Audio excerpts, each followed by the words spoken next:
Wadasawadaya Kuriyo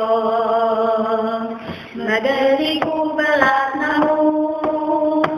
Suputa makalat niyo Wadasawadaya Kuriwe Magaliku balat namu Suputa makalat niyo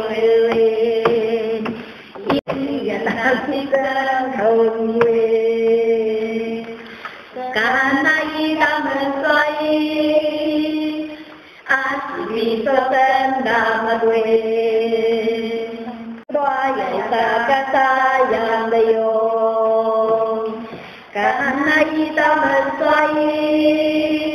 sendelom tate tiduri